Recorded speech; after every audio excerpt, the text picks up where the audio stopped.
భాగంలో నుంచి ఒక మాట చదువుకుందాం.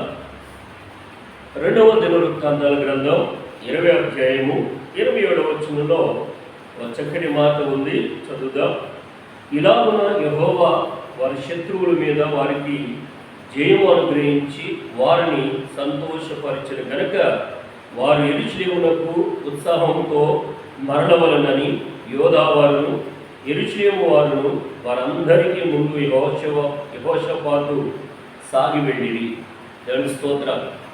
మరి ఇక్కడ చదివినటువంటి భాగంలో యెహోషాపాతుకి జయం వచ్చినట్టుగా, మరి ప్రజలందరూ కూడా సంతోషించినట్టుగా మనం చూస్తూ ఉన్నాం. అందుకంటే ముందుగా యెహోషాపాతు గురించి మనం చూస్తే కనుక ఇతడు యోధా రాజుగా పరిపాలన చేస్తూ ఉన్నాడు.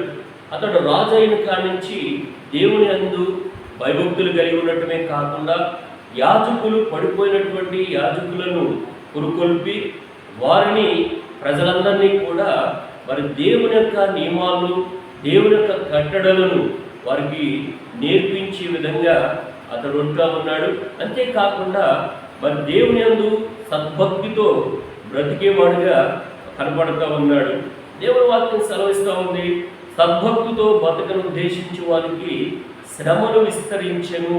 కాబట్టి యెహోషాపాతు కూడా సద్భక్తితో సాగుతూ ఉన్నాడు కనుక అతనికి అనుకోని రీతిలో మరి తూర్పు, పడమర, ఉత్తర, దక్షిణాల నుంచి 4 దిక్కుల నుంచి కూడా శత్రువులు ముట్టడించినప్పుడు మరి ఆ వార్త విన్నప్పుడు వెంటనే కాస్త భయపడినప్పటికీ తన మనస్సు నిలుపుకొని దేవుని సందులో ప్రార్థించాలి, దేవుడు ఈ పరిస్థితులన్నింటిలో నుంచి కూడా నన్ను విడిపిస్తాడని తన మనస్సును దేవుని మీద నిలుపుకున్నాడంట.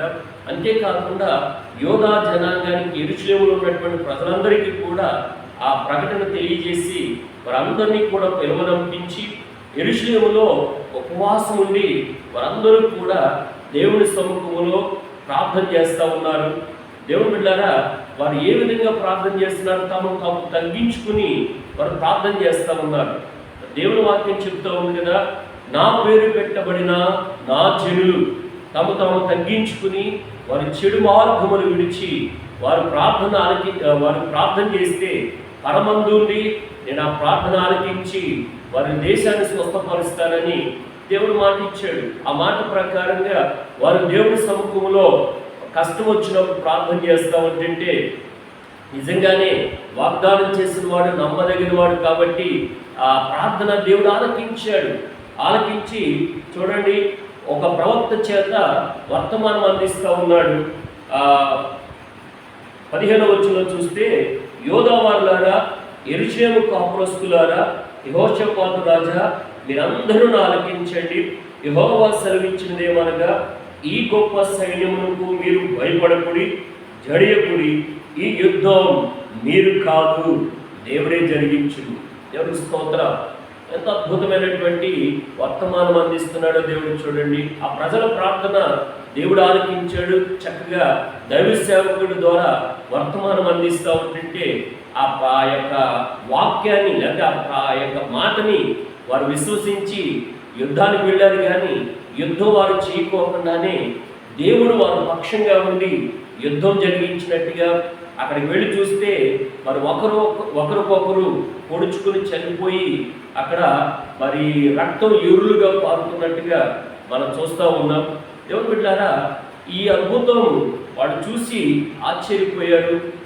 ఆశ్చర్యపోవటమే కాకుండా వారి శత్రువుల యొక్క ఆ యొక్క సమస్తమును కూడా దోచుకోవడానికి 3 దినాలు పట్టిందంట. అంతేకాకుండా మరి 4వ దినాన బెరాక లోయలో కూడి వారి దేవునికి ఎంతగానో కృతజ్ఞతాస్తుతులు చెల్లిస్తూ ఉన్నారు. దేవుని బిడ్డలారా, ఎందుకనంటే ఇంత గొప్ప జయము కనీసం దేవుడు ఒక యుద్ధంలో ఒక్కరు కూడా చనిపోకుండా, యుద్ధం చేయకోకుండానే దేవుడు అద్భుతమైనటువంటి జయం ఇచ్చాడు. కాబట్టి వారు కృతజ్ఞతతో దేవుడిని ఎంతగానో స్తుతిస్తూ ఉన్నారు, ఎంతగానో దేవుని మహిమపరుస్తూ ఉన్నారు. మన జీవితంలో కూడా దేవుని సందులో సద్భక్తితో బ్రతకను ఉద్దేశిస్తున్నప్పుడు మనకు కూడా మన జీవితంలో శ్రమలు వస్తాయి. యెహోషాపాతుకే కాదు కానీ మన జీవితంలో కూడా శ్రమలు విస్తరిస్తాయి. ఆ శ్రమలు విస్తరిస్తున్నప్పుడు దేవుని సన్నిధిలో యెహోషాపాతు ఏ విధంగా తన మనసు నిలుపుకుని ప్రభు సన్నిధిలో ప్రార్థన చేశాడో, లేకపోతే దేవుని సన్నిధిలో మొరపెట్టారో, తాము తగ్గించుకుని మనం కూడా శ్రమ వచ్చినప్పుడు కృంగిపోకుండా ప్రభు సన్నిధిలో మనం తగ్గించుకుని ప్రభు సన్నిధిలో ప్రార్థన చేస్తే దేవుడు అద్భుతంగా మన ప్రార్థన ఆలకించి మనం ఏ సమస్యలో ఉన్నా, ఇప్పుడు యెహోషాపాతు శ్రమల నుంచి ఎలా విడిపించాడో, మనం ఇప్పుడు ఏ శ్రమలో ఏ కష్టకాలంలో ఉన్నా సరే దేవుడు మనల్ని కూడా విడిపిస్తాడు. మన అన్నింటిలో మనకు జయమును అనుగ్రహిస్తాడు. ఎందుకంటే దేవుడు పక్షపాతి కాడు గనుక యెహోషాపాతు ప్రార్థన ఆలకించినట్టుగా మన ప్రార్థన కూడా దేవుడు ఆలకిస్తాడు. కాబట్టి మరి ఏ సమస్యలో ఉన్నా మన మనస్సును దేవుడి మీద నిలుపుకుందాం, ప్రార్థన చేద్దాం. దేవుడు అద్భుతమైనటువంటి జయమును ప్రతి సమస్య మీద మీకు అందరికీ కూడా జయమును అనుగ్రహించాలని ఆశిస్తూ ఈ మాటలు ముగిస్తూ ఉన్నాను. దేవుడు ఈ కొద్ది మాటలు మన వెనుకల్లో దీవించునుగాక.